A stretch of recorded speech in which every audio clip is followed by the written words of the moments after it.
सचमुच मेरे प्रियो, हो सकता है कुछ लोग नए हैं जिन्हें समझ नहीं है कि यीशु वैसा ही होगा जैसा उनका देवता है भगवान, वैसा नहीं है। ध्यान सुनिए ध्यान से। आगे रेडी? बात में कोई नहीं करेगा। अपने मोबाइल को बंद करेंगे, साइलेंस लगाएंगे। किसी का मोबाइल बजना नहीं चाहिए।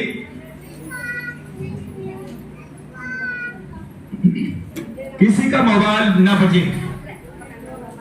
Are you ready? Are you ready? फिर क्या करना है?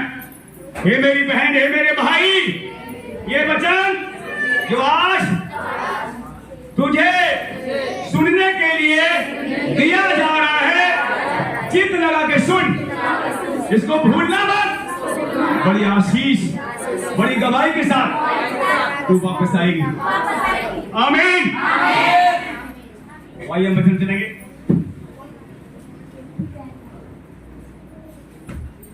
निकालेंगे रोमियो 5 अध्याय।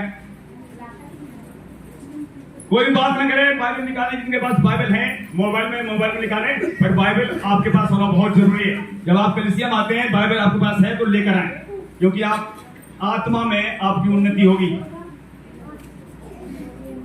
रोमियो 5 और उसका 6 से पढ़ेंगे। रोमियो 5 और उसका 6 से पढ़ेंगे।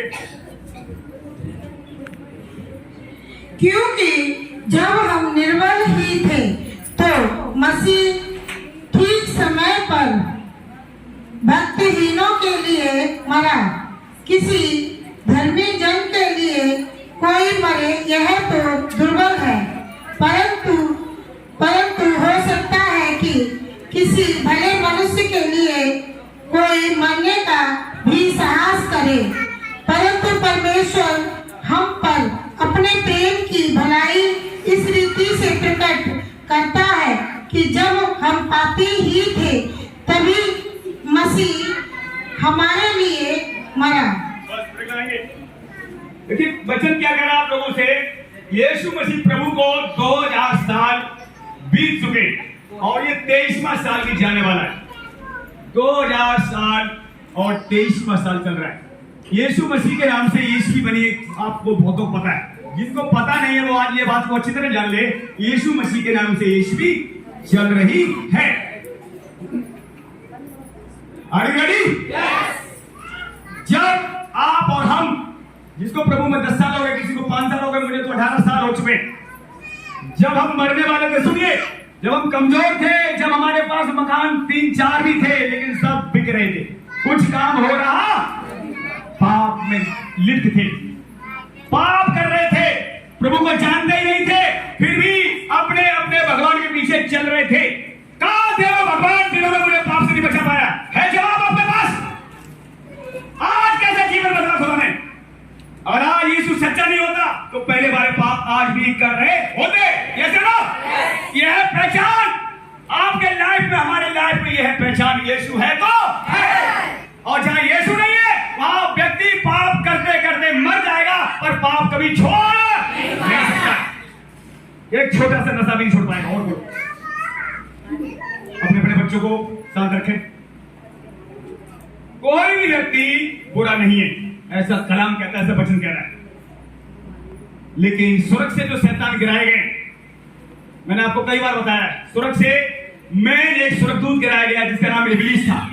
हजारों वर्ष पहले परमेश्वर ने उस स्वर्गदूत को जमीन पर गिराया, और उसके साथ साथ लोगों का कहना है 33 करोड़, वो 50 करोड़ के हो सकते हैं, और स्वर्गदूत स्वर्ग से नीचे गिराए गए। उन्होंने क्या किया? अपना अपना नाम रखा जमीन पर, ये वाला भगवान, वो वाला भगवान, नाम बदल लिए आकर। और पूर्व, सुनिए ध्यान से, सब लोग ध्यान सुनना, बात मत करना और नींद नहीं आने देना। हमारा देश हिंदुस्तान पूर्व दिशा में स्थित है। ये सुनो, ये साइंस भी बताता है। ये अपने देखना, जब भारत का नक्शा है उसमें भी देखना, हमारा देश जो है हिंदुस्तान ऐसी जगह पर स्थित है, ऐसी जगह कहीं वर्ल्ड में नहीं है।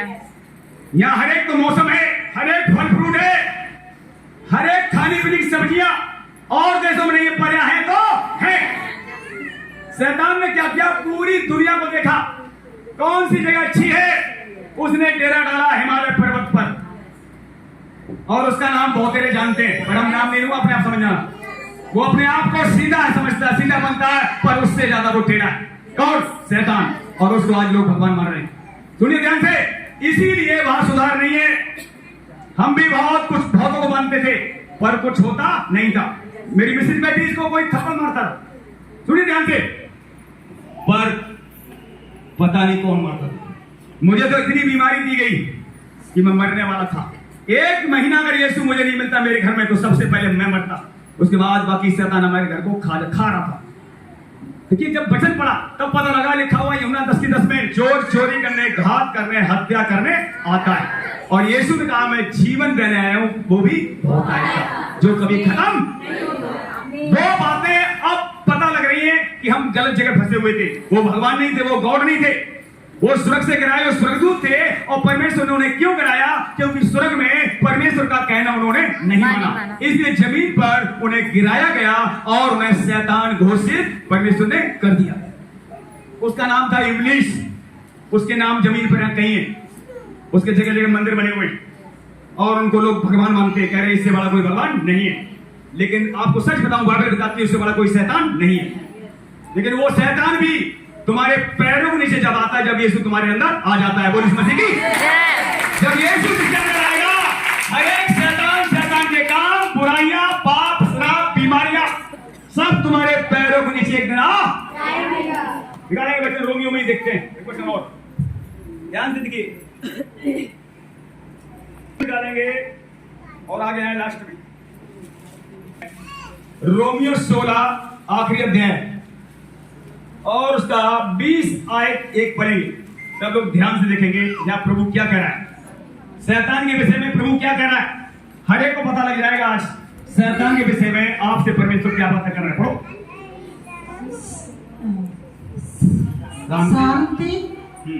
शांति का परमेश्वर शैतान को तुम्हारे पैरों से शीघ्र कुचलवा देगा। हमारे प्रभु यीशु मसीह का अनुग्रह तुम पर होता रहे। बस ब्रेक लगाइए। चाहे आप बच्चे हैं, चाहे बड़े हैं, चाहे बूढ़े हैं, मेरी तरफ देखिए।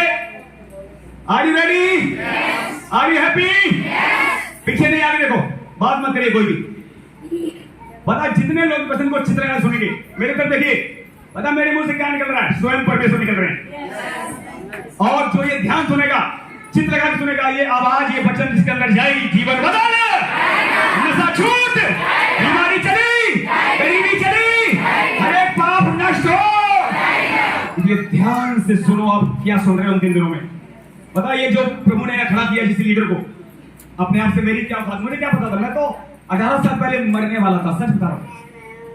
लेकिन आज मुझे नहीं पता था कि खुदा अपने वचनों को लोगों को सुनवाएगा और जगह जगह ले जाएगा, लोगों को जीवन बचाए जाएंगे। मुझे इस बारे में कुछ पता नहीं था। सब लोग ध्यान सुनना। मुझे इतना पता था, 18 साल पहले मैं मरने वाला था और मैं यीशु मसीह के पास गया था, ठीक होने के लिए गया था। किसी ने कहा तुम चले जाओ, ठीक हो जाओ, फिर मत जाना। मेरा एक पंडित है संगम विहार में, बहुत बड़ा दोस्त था। आज भी मेरी इससे दोस्ती अब नहीं है। बड़ा क्यों नहीं है? अब प्रभु ने उसे अलग कर दिया मुझसे। बहुत पक्की दोस्ती थी पंडित की और हमारी, और वो हर महीने पूजा पाठ में कम से कम 2 लाख रुपए महीने वो कमाता। आज भी पूजा पाठ में जब नवरात्र वगैरह आते थे, ऐसा काम तो 5-5 लाख रुपए 8 दिन में कमाता था पूजा पाठ में। लेकिन वो पैसा झूठ का पैसा था, मैं उस समय जानता नहीं था। लेकिन जब सच्चाई को मैंने जाना, पंडित को अलग कर दिया। बोल मसीह की। जितने पंडित आते थे, पता एक पंडित मेरे पास ऐसा आया था, वो आप घर में क्या खाना खा के आए वो बता देता था। उसने भी मुझे, मेरे परिवार को ठीक नहीं कर पाया। तब मैं समझा, जब यीशु आया, जब ठीक हो गया, तब पता लगा यीशु जोरावर है। आप वो पंडित जितने मिलते हैं, जो कुछ मैं उनसे कहता हूं वो सुनते हैं, पर टिकते पंडित भी हमसे हार जाते हैं। पता मेरे अंदर कौन बैठा है? जोरावर। ऐसी ऐसी बातें प्रभु ने मुझे सिखाई। लिखा हुआ है लूका में, ऐसा बोल और बुद्धि तुझे दूंगा, तेरे विरोधी तेरा सामना, तेरा खंडन नहीं कर पाएंगे। ये बाइबल आपको सच बताऊं, ये जो बाइबल है ना, पूरे वर्ल्ड में कोई भी सवाल हो, इस बाइबल से उत्तर आपको दिया, पर उसे बाइबल पढ़नी आनी चाहिए। तभी तो लोग आज खतरे में। इस वचन में जितना कोई डूबेगा उतना ही प्रभु से इस्तेमाल करेगा। जितना इसमें डूबेगा अपने, पहले तो इस वचन में शैतान तुम्हें डूबने नहीं देगा। हाँ, वो कहेगा तू ऊपर ऊपर चल, बस अपने मतलब भरे वचन पढ़ और ज्यादा वचन मत पढ़। और जितना इसमें जो डूब जाएगा पूरा पूरा, पता है प्रभु से मुर्दे के अंदर कराएगा, मुर्दे बड़े बड़े काम करवाने लग जाएगा सब। देखिए सबसे पहले अपने घर में प्रभु ने मुझे चंगा किया, पवित्र किया। आप सच बता रहा हूं, मेरी आंखें, मेरा मन अंग अंग पर यीशु राज कर रहा है। जवान बच्चों को मेरे द्वारा खुदावन बदल रहा है। वो नशा, वो व्यभिचार, गंदी आदतें अब हमारे द्वारा औरों को छुड़ाई जा रही है। कौन है ये हमारे अंदर?